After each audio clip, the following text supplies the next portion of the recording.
ಕಾಂಗ್ರೆಸ್ ಪಾರ್ಟಿಗಾಗಲಿ ಸಿದ್ದರಾಮಯ್ಯನವ್ರಿಗಾಗಲಿ ಅದು ಅವ್ರಿಗೆ ಬಿಟ್ಟಂತ ವಿಚಾರ. ಯಾಕಂದ್ರೆ ಒಂದು ನಿರ್ಧಾರಗಳನ್ನ ತೆಗೆದುಕೊಳ್ತಾರೆ ರಾಜ್ಯಪಾಲರು, ಅದನ್ನ ಪ್ರಶ್ನೆ ಮಾಡುವಂಥದ್ದು ಬಿಡುವಂಥದ್ದು ಇವತ್ತು ಮುಖ್ಯಮಂತ್ರಿಗಳಿಗೆ ಮತ್ತು ಕಾಂಗ್ರೆಸ್ ಪಾರ್ಟಿಗೆ ಬಿಟ್ಟಂತ ವಿಚಾರ.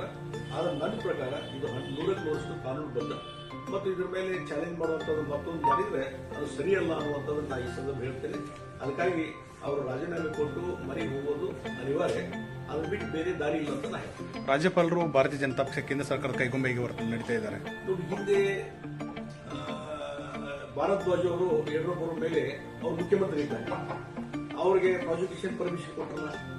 ಕಾಂಗ್ರೆಸ್ ಸರ್ಕಾರ ಇತ್ತಲ್ಲ ಮೇಲೆ, UPA ಸರ್ಕಾರ ಇತ್ತಲ್ಲ. ಇದಕ್ಕೆ ಅಂದ್ರೆ ರಾಜ್ಯಪಾಲರು ಏನು ಅವಶ್ಯಕವಾದಂತಹ ಕ್ರಮಗಳನ್ನ ಸಂವಿಧಾನಬದ್ಧವಾಗಿ ಕೈಗೊಳ್ಬೇಕು, ಅದು ಕೈಗೊಂಡಿದ್ದಾರೆ. ಹೀಗಾಗಿ ಅದನ್ನ ರಾಜಕೀಕರಣಗೊಳಿಸುವಂತದ್ದು ಅವಶ್ಯಕತೆ ಇಲ್ಲ.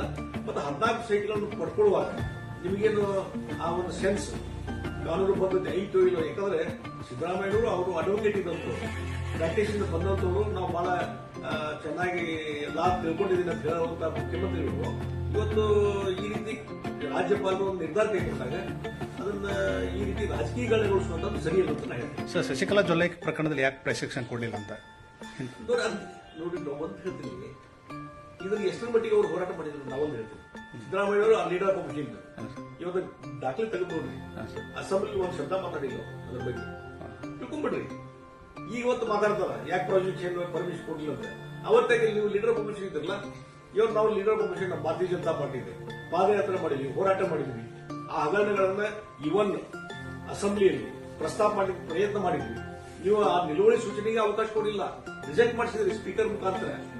ಹಾಗಾದ್ರೆ ಅವತ್ತೇನಾದ್ರು ನಿಲುವಳಿ ಸೂಚನೆ ತಗೊಂಡಿದ್ರಿ, ಅವತ್ತು ಅದ್ರ ಪ್ರಾಸಿಕ್ಯೂಷನ್ ಕೊಡ್ಬೇಕಂತ ಹೇಳಿ ಒತ್ತಾಯ ಮಾಡಿದ್ರಿ ಅಸೆಂಬ್ಲಿಗೆ.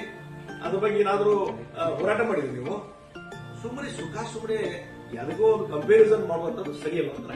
ಸರ್, ಮೋಡ ಇರ್ಬೋದು ಮತ್ತು ವಾಲ್ಮೀಕಿ ಹಗರಣ ಇರ್ಬೋದು, ಈಗಾಗಲೇ ಯತ್ನಾಳ್ ಒಬ್ಬ ರಮೇಶ್ ಜಾರಕಿಹೊಳಿ ಮತ್ತೊಂದು ಪಾದಯಾತ್ರೆ ಮಾಡ್ಬೇಕಂತಾರೆ, ಅದ್ರ ಬಗ್ಗೆ ಈ ರೀತಿ ವೈಯಕ್ತಿಕವಾದಂತಹ ನಿರ್ಧಾರಗಳು ಮತ್ತೊಂದಕ್ಕೆ ನಾನು ಏನು ರಿಯಾಕ್ಷನ್ ಕೊಡ್ತೀನಿ. ಪಕ್ಷ ಎಲ್ಲವನ್ನೂ ಗಮನ ಹರಿಸ್ತಾ ಇದೆ. ಅದ್ರ ಬಗ್ಗೆ ವರಿಷ್ಠರು ಯೋಗ್ಯ ಸಮಯದಲ್ಲಿ ಯೋಗ್ಯವಾದಂತಹ ನಿರ್ಧಾರಗಳನ್ನು ಕೈಗೊಳ್ಳುತ್ತಾರೆ.